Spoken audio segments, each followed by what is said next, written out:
In the heart of Toronto, thousands of kilometers away from her birthplace in Kenya, a young woman was building a new life. She was a daughter, a mother, a friend, a woman who had crossed continents carrying hopes, dreams, and the promise of a better future. Her name was Lorraine Ogoti. But on one cold January afternoon in 2019, a quiet apartment building in Scarborough would become the scene of a tragedy that shocked two nations, Canada and Kenya. A life full of possibility would come to a sudden end, and the questions left behind would haunt a family forever. Lorraine Ogoti was a Kenyan woman who moved to Canada in search of new opportunities. Like many immigrants, she carried with her the dreams of a family, education, and a brighter future. Her family described her as warm, private, health-conscious, and loving. Behind her smile was a mother who cared deeply for her young son, who was living with relatives in Kenya. To those who knew her, Lorraine was not a headline.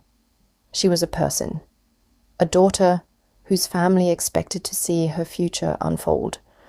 On January 8, 2019, emergency services received calls about trouble at an apartment building on Birchmount Road in Scarborough, Toronto. Police and paramedics arrived shortly after 2:15 p.m.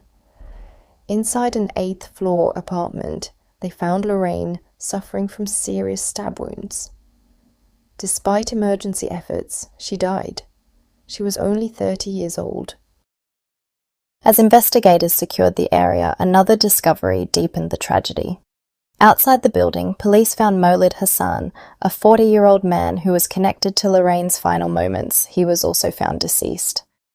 Before Lorraine Ogoti's death, little was publicly known about her relationship with Maulid Hassan.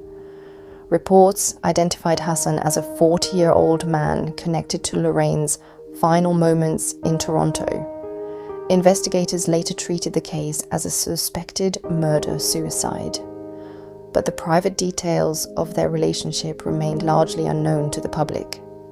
To those outside their lives, Hassan was a name that appeared only after tragedy struck.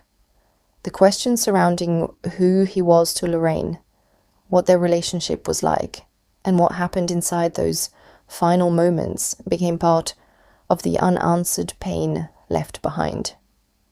For Lorraine's family, Hassan was not the focus of their memories. Lorraine was. They remembered the daughter, mother, and friend whose life ended far too soon. In the end, Lorraine Ogoti's story is not only about the final moments of her life. It is about remembering the person she was before tragedy took her away. A Kenyan woman who travelled far from home. A mother whose life was cut short.